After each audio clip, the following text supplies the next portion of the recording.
He was a bad senator, a bad vice president, and the worst president ever.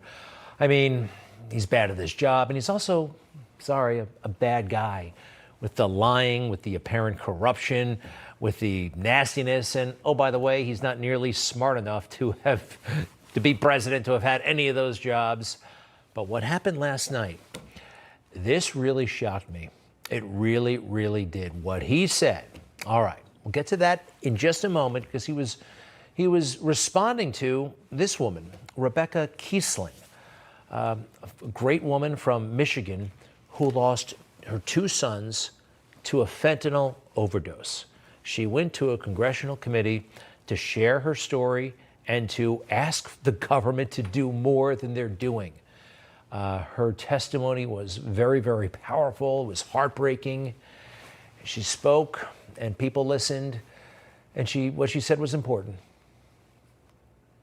I lost my two sons.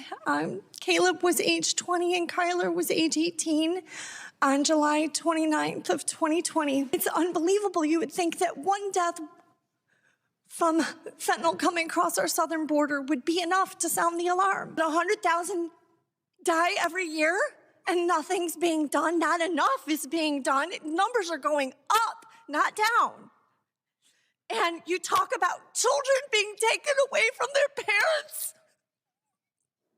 My children were taken away from me. This should not be politicized. It's not about race. Fentanyl doesn't care about race. You talk about welcoming those crossing our border, seeking protection. You're welcoming drug dealers across our border. You're giving them protection. You're not protecting our children. This is a war. Act like it. Do something. You probably saw that on the news. It was riveting. It was powerful, heartbreaking, as you said. And you're allowed to do this. A citizen can go to government and say, you need to do more. It's not political. We're supposed to do things like this. And Rebecca Kiesling, we thank you. And then Joe Biden showed up. Joe Biden had something to say last night about all this. Rebecca Kiesling did not point her finger at any one president or any one political party. She's upset about the overall situation at the border. Yeah, that's where it's coming from.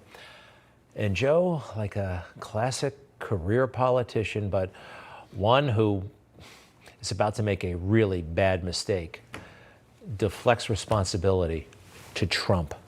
He wasn't even accused. Listen to what happened.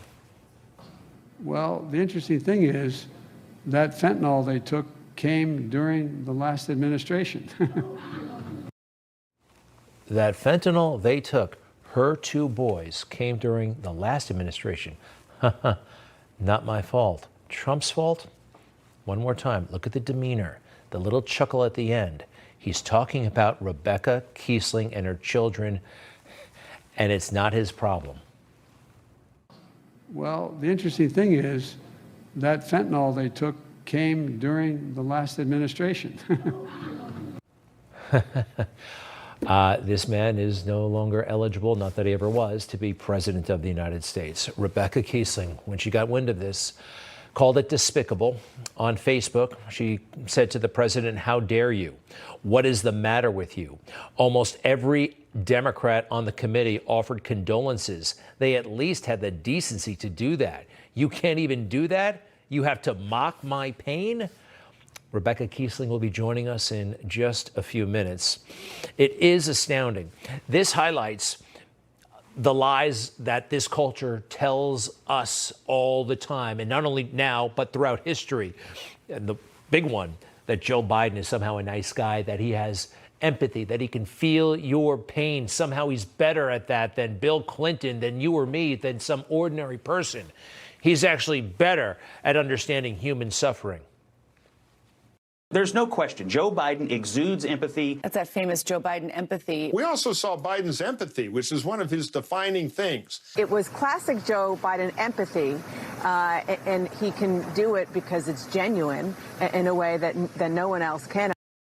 No one else can. No one else can be as empathetic as Joe Biden.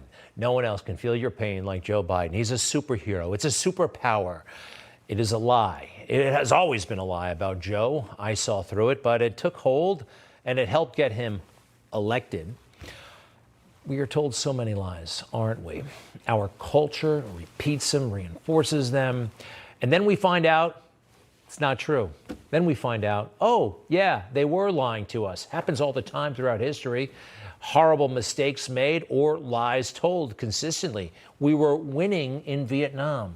Yeah, the Pentagon Papers, right? We were winning right up until we lost. That's what the message was from the government. Hey, Bill Clinton said that everybody owning a home would be a great thing. A couple of years later, the subprime mortgage crisis almost put us into a depression. Hey, whose idea was it to give China most favored nation trade status, right? That was almost a fatal blow to manufacturing here in America. They couldn't or they wouldn't stop 9/11. How could they have we have a Central Intelligence Agency. We have a national intelligence community. And they blew that. The whole world was blinking red. What happened there? WMD in Iraq. Another one they told us. Not right. Wrong. It didn't happen. They lied to us. That's what they do. Trump colluded with Russia. Remember that one for 2 years? How could we forget? January 6th was an insurrection. The worst thing that happened since September 11, 2001. Lies. Lies all the time.